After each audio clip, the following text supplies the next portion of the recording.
Chaos is brewing in Minnesota, Viking Nation.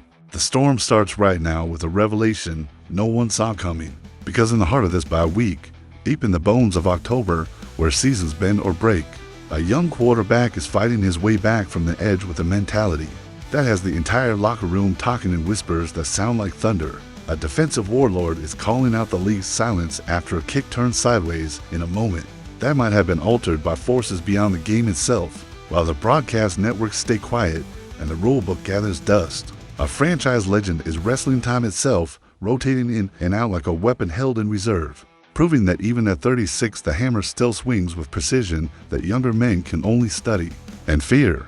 The front office is eyeing the trenches like a blacksmith measuring steel, phones buzzing with names like McCoy and Posick, cap math being scratched onto whiteboards while the question burns hotter with every practice snap. Do we buy now or bet on what's already in the building? And the roster churn has already claimed its first names in the unforgiving March to November. Veterans cut loose to make room for the next wave, the next fit, the next body that can tilt a one-score game in the fourth quarter. A star quarterback has been grinding behind closed doors, rehab, tape, timing, footwork, the whole arsenal, and the men in that locker room can feel it in the air like static before lightning. The return isn't a matter of if, but when, and the attitude is colder, sharper, hungrier than it was a year ago when doubt crept in and the sideline felt like exile. A veteran voice stepped to the microphone and said the quiet part out loud. This kid's mindset is different now. He expects to come back and lead, not hope to survive. Across the ocean, a cannon-armed stopgap bought precious weeks with a comeback in London that had the entire city roaring and a blowout that lit up the timeline and reminded the league that this offense can still hunt even when the QB1 is healing. And somewhere in that thin space between confidence and controversy, a kick sailed right. Or was it nudged by the invisible hand of the broadcast gods? A guide wire that shouldn't have mattered but might have stolen 3 points and changed the complexion of a fourth quarter. Meanwhile, the ancient hammer still swings, a safety with a decade of battle scars taking rotational snaps, but still striking with precision that echoes against the helmets of younger men who thought age would slow him down. The trenches, they're a puzzle of bruised knuckles and quiet phone calls, of cap math and PFF grades, of whether to trust the maybe or trade for the sure thing before the deadline slams shut. And the roster? Names get carved off the stone to make room for the next man up. Because in October there's no sentiment, only survival. Each of these shocks could redefine the future of this team, and every single one demands an answer before the Eagles come calling. Exclusive update for Vikings Nation. You're not ready for what's about to detonate inside the Twin Cities. The first revelation hits with a boom that rattles the Jalahern and shakes the foundation of everything this season was supposed to be. He didn't pout. He didn't disappear. He didn't retreat into silence or let the injury define his presence. He stood on the sideline with fire in his eyes, cheering like a madman after every drive, every score, every defensive stand, and that alone changed the temperature of the room, shifted the energy, reminded everyone that leadership isn't measured in yards, but in belief. The player is J.J. McCarthy, the second-year quarterback who was supposed to be the future until an ankle injury in week 2. Against the Falcons turned that future into a question mark, and the word inside the building is simple, direct, and impossible to ignore. The ankle is healing. The work is stacking. The film study is relentless. And the mindset is night and day from last year's setback that dragged into doubt and silence and made people wonder if he could handle the weight. According to the vets, this version of McCarthy knows he's coming back, not guessing, not hoping, not praying, but knowing with the kind of certainty that makes teammates believe and rivals nervous. Jonathan Greenard, a man who's tasted blood in the backfield, who understands how a locker room breathes and what it sounds like when confidence turns into conviction, said it plainly on national airwaves with Kay Adams. Last year the kid looked like he knew he wouldn't return soon, like the injury had stolen something from him. This year, he carries himself like a man on a mission, a teammate who refuses to be a ghost just because the stat sheet is empty and the jersey stays clean on Sundays. And here's the twist that makes this chapter mean more. That turns a feel-good story into a strategic advantage. While McCarthy healed, Carson Wentz kept the ship above water, and then some minus 759 yards, 5 touchdowns to picks. A demolition of the Bengals that reminded the league this offense can still hunt. A near comeback in Dublin that turned heads despite the loss and had people asking, if Minnesota left points on the board, and a London finish that snapped necks in the fourth quarter and sent the Browns home with another L carved into their season. That buys patience. That buys space. That buys the exact runway a 22-year-old needs to hit Week 7 smelling blood with the Eagles on deck, and a primetime audience watching to see if the hype was real or just noise. Kevin O'Connell has made the plan clear. No mystery, no gamesmanship, extensive work in the bye, workload building day by day, bonus Monday sharpened like a blade, not a rush job, not a desperation play, but a ramp built to carry momentum straight into October fire when the games get harder and the margins get thinner. So here's the question for the North, the question that separates believers from doubters. Does the fan base want the kid thrown into the forge now to learn by burning, to take hits and throw picks and grow through pain? Or does it want O'Connell to play the long game, letting the ankle and the timing and the chemistry reach full venom before a hostile primetime swing where one bad series can turn into a narrative that lasts all winter? And for the rivals, the Packers and Lions and Bears who think they've seen the ceiling of this franchise, if this is the calmer, harder, more unshakable JJ, the version that learned from last year's darkness and came back sharper, how loud will those stadiums be when the pocket holds and the first deep shot lands, and the crowd realizes that Minnesota's future just became its present? If belief in the purple runs thicker than hatred for the Packers, if loyalty to this franchise matters more than the doubts planted by injuries and setbacks, smash the subscribe and let the Jallarhorn ring, because the kid is coming and the league has no idea what's about to hit it. And when he steps back under center, the entire NFC is going to feel the shift. But hold on, as shocking as that is, the next update cuts even deeper. Some kicks drift on the wind. Some misses just miss because the leg swung wrong or the holder tilted the laces. And some moments feel like the wind itself cheated, like the game was rigged by forces no one can see or touch or challenge. The noise around Minnesota this week is a strange one, a ghost story kind of rumor that sets teeth on edge because it touches the sanctity of the competition. The idea that what happens between the lines should be pure, untouched by anything except skill and will and physics. The suggestion that Reichert's 51-yarder wasn't just off, it was touched, deflected, altered by a Skycam guide wire that shouldn't have been in play but might have stolen 3 points, and changed the entire complexion of a fourth quarter that ended with a Vikings win, but could have been so much worse. Jonathan Greenard, again the man willing to say what others mutter in the hallways, the voice that refuses to let controversy die quietly, told the tale with the kind of conviction that makes you believe. On the field, he felt something was wrong. The ball left Reichert's foot clean and then curved in a way that didn't match the wind or the angle. On the bus, the conversation simmered. Players rewatching the clip on phones, whispering theories, and the conclusion Greenard owns is blunt and risky.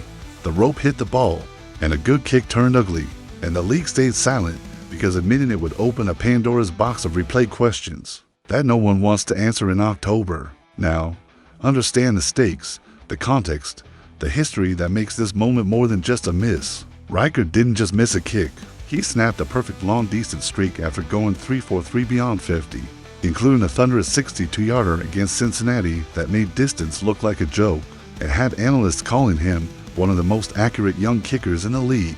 The Vikings won anyway, 21-17, escaping London with a fourth quarter comeback that salvaged the trip. But imagine the timeline if they hadn't.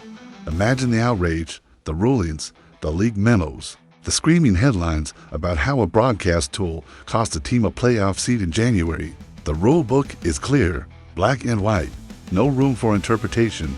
If the live ball touches equipment overhead, scoreboards, wires, cameras, anything, it's dead and the down is replayed.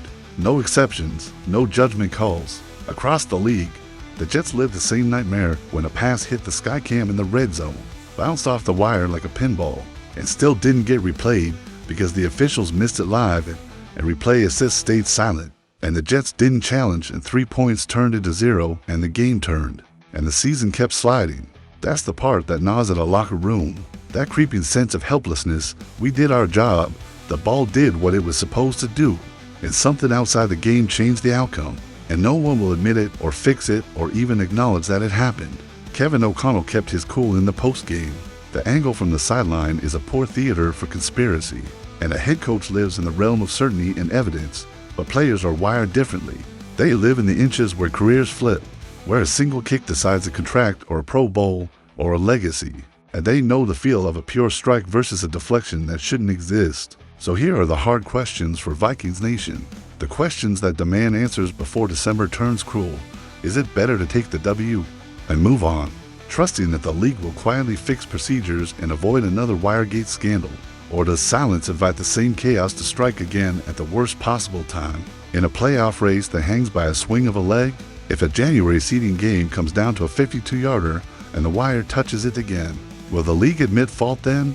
Or will they bury it under layers of procedural language and leave teams to wonder what really happened? And to every rival smirking about a missed kick, every Packers fan who thinks this is karma or luck or just another Vikings collapse in disguise, if that rope did its dirty work, if the deflection was real, what happens when the next 51-yarder flies clean in January and Reichert buries it through the uprights and sends your season home early?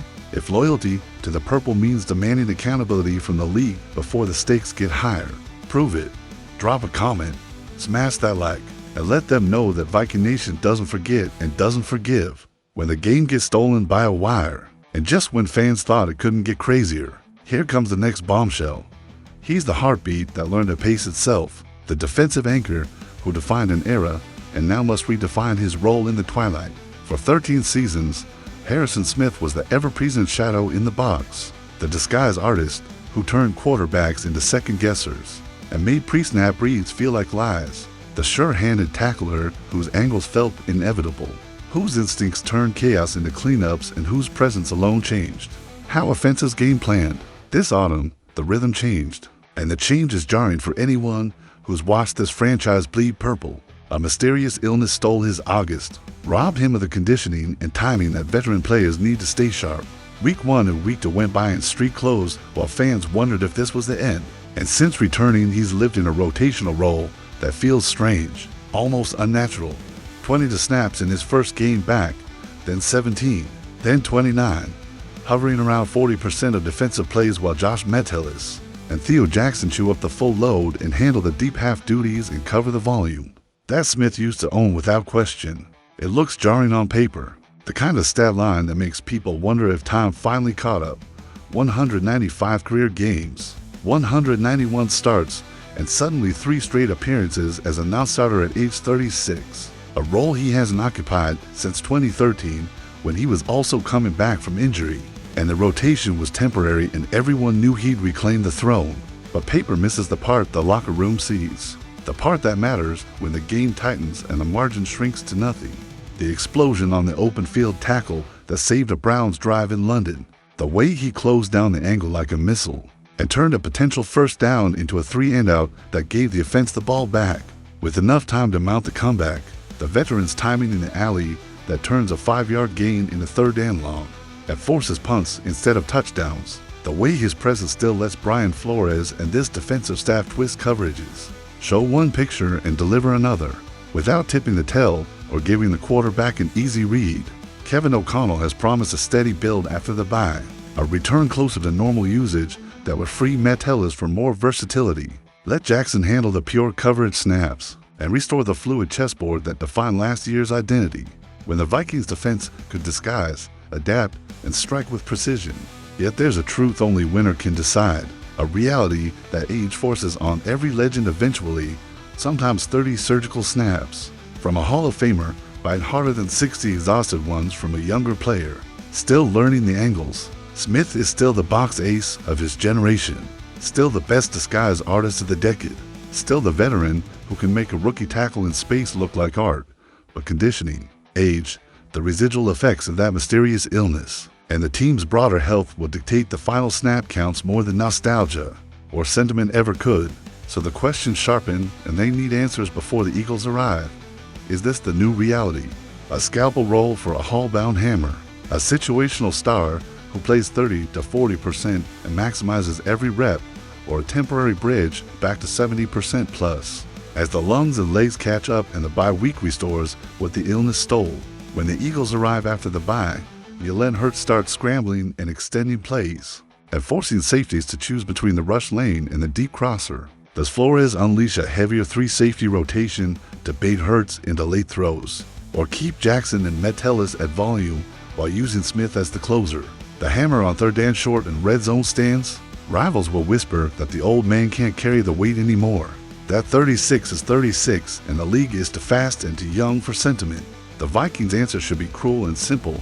Take a glance at that angle tackle in space. Rewatch the way he closed down the Browns runner like a missile.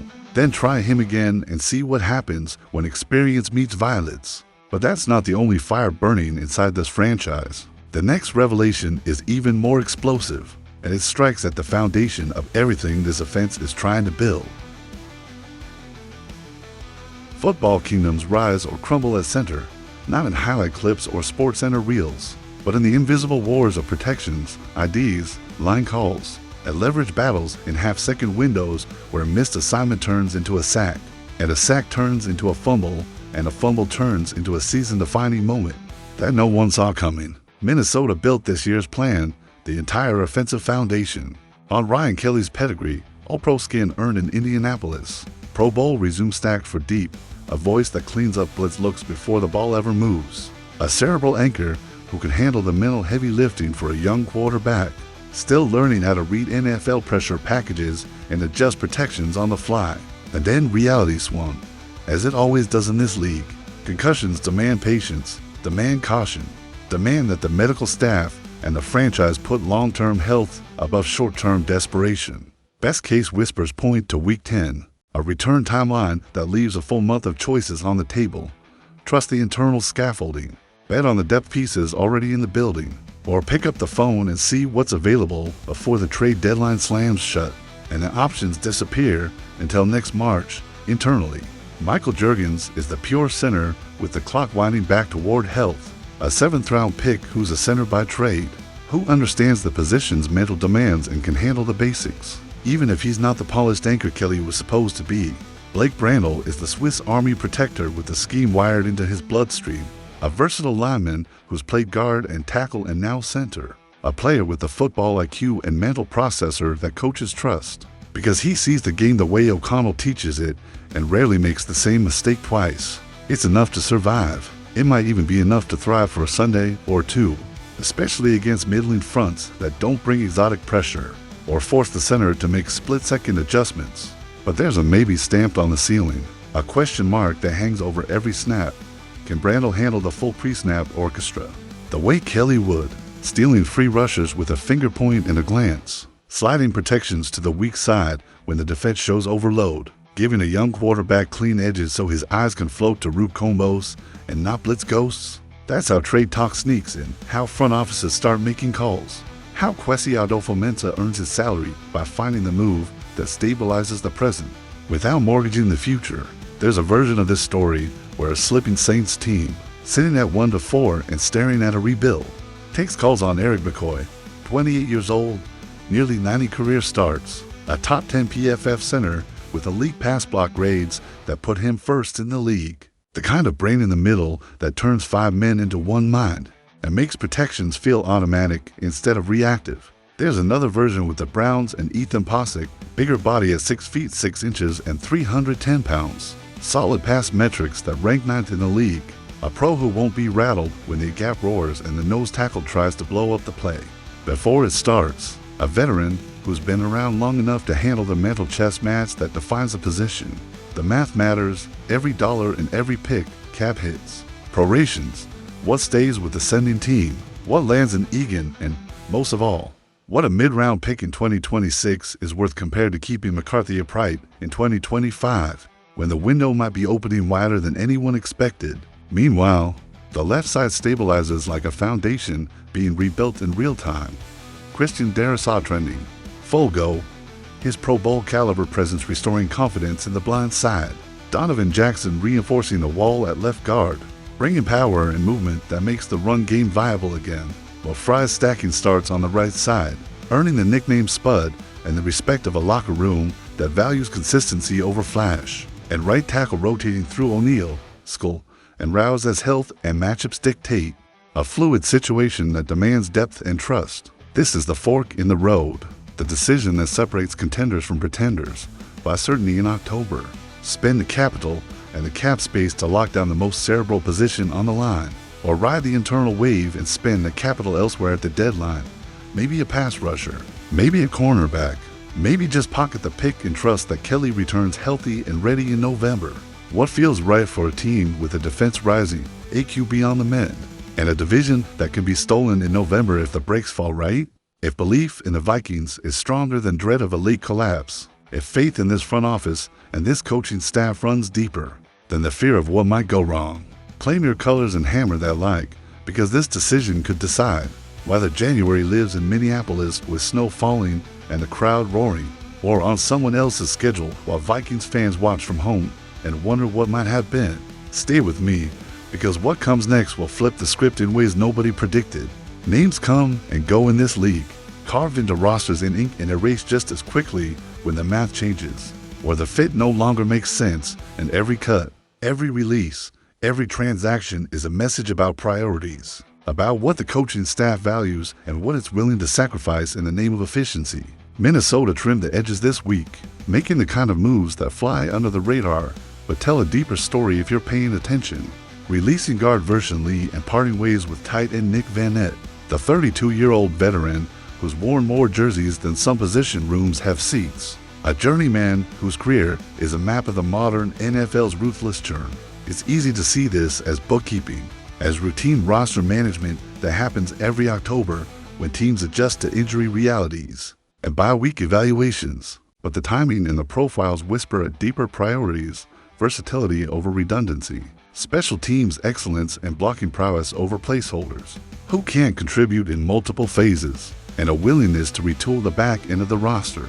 As O'Connell and Flores sketch the post-bye identity and prepare for a second-half push that could define the season, Vanette's story is the league's story in miniature, a tale of survival and reinvention and eventually expiration. Drafted by Seattle in the 3rd round, traded to Pittsburgh, a stop in Denver, where he signed a 2-year deal worth $5.7 million.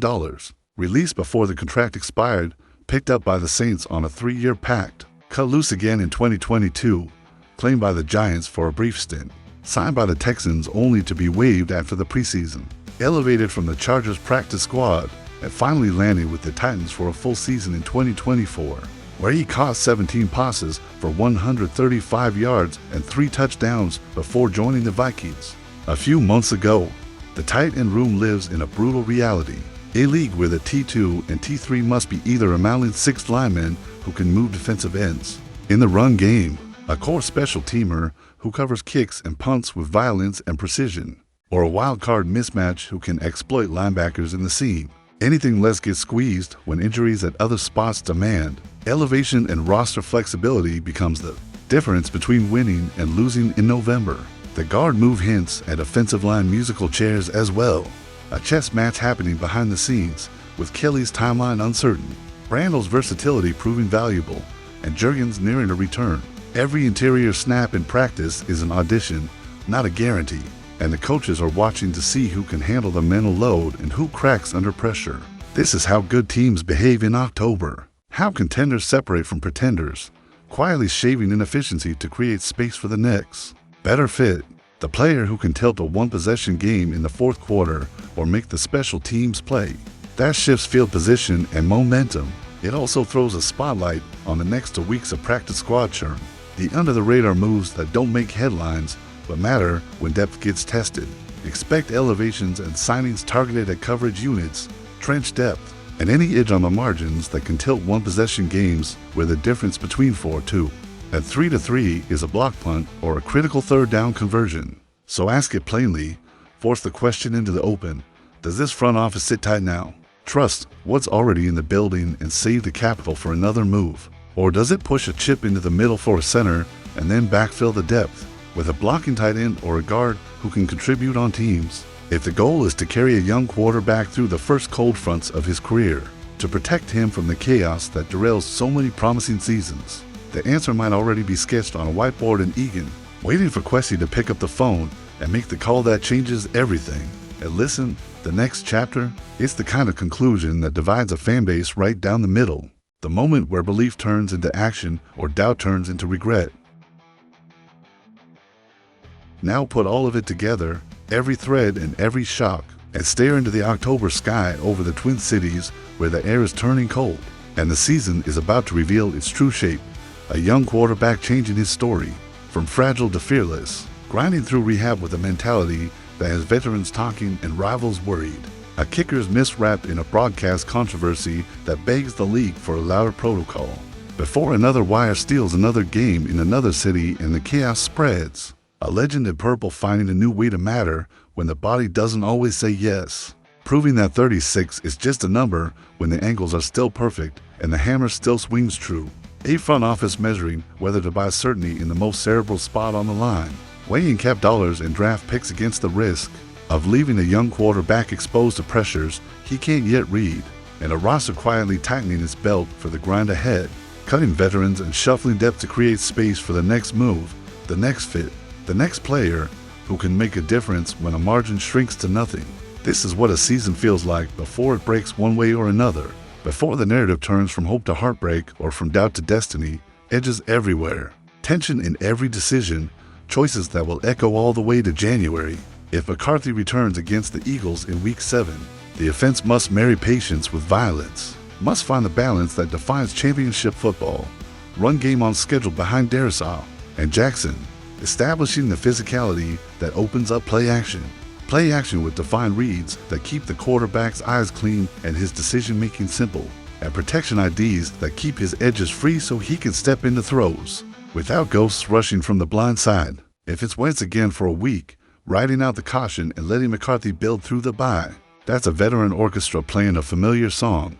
Hit the layups, punish single high coverage with deep shots to Jefferson, let the defense carry field position and play complementary football that wins ugly, but wins nonetheless. Special teams, the lesson is simple, non-negotiable. Demand clarity from the league on Skycam interference before it costs a playoff. Seed in December. Push for automatic replay review on any overhead contact. Make noise now so the rulebook gets enforced when it matters most. Defense. Rotate Smith with purpose, with strategy, with an eye toward maximizing his impact. Third downs where his instincts turn chaos into stops. Red zone stands where his physicality matters most. Disguise heavy moments where his mind is a weapon that quarterbacks can't decode, while letting Metellus and Jackson carry the volume to keep the old lion dangerous in money downs and preserve his body for the long haul. Front office, decide fast on center, pull the trigger before the deadline if the price is right. If the cost for McCoy or Posick is a mid-rounder plus manageable cap space, the investment might pay itself back in one untouched blindside hit that never happens. One clean pocket that leads to a touchdown. One protection call that keeps McCarthy upright and confident instead of rattled and gun-shy. And for Vikings Nation, here's the final challenge. The moment where words turn into proof. Plant the flag in the comments. Declare your stance. Force the conversation into the open. Ride with the kid or roll another week with the vet. Buy a center or bet on the internal depth. Rotational Smith or ramp him back to starter. Trust the front office or demand they make a move. Every answer declares belief or fear. Loyalty or doubt. If hatred for the Packers fuels the fire more than doubt ever could. If the rivalry burns hotter than the setback sting, light it up right now. Like, comment, and subscribe as proof of loyalty and ammo against every rival that sneers at the North and thinks this franchise is soft. Because if this week felt like an earthquake, tremors running through every layer of the roster and the coaching staff and the fan base, what's coming next could be the aftershock that topples the whole season or elevates it to heights no one predicted. Think this was wild? Just wait until the rivals make their counter move. Until the Packers and Lions start making their own deadline deals and the division race tightens. And every game becomes a referendum on whether this team is real or just another October mirage. Because that war is only beginning. And the next 72 hours might be the most decisive in this franchise's modern history. The moment where championships are built or lost in quiet phone calls and training room decisions. Stay tuned, stay loud, stay purple, and remember, Viking Nation doesn't bend, doesn't break. Doesn't forget when the game gets stolen or the doubt gets loud. Skol, now and forever.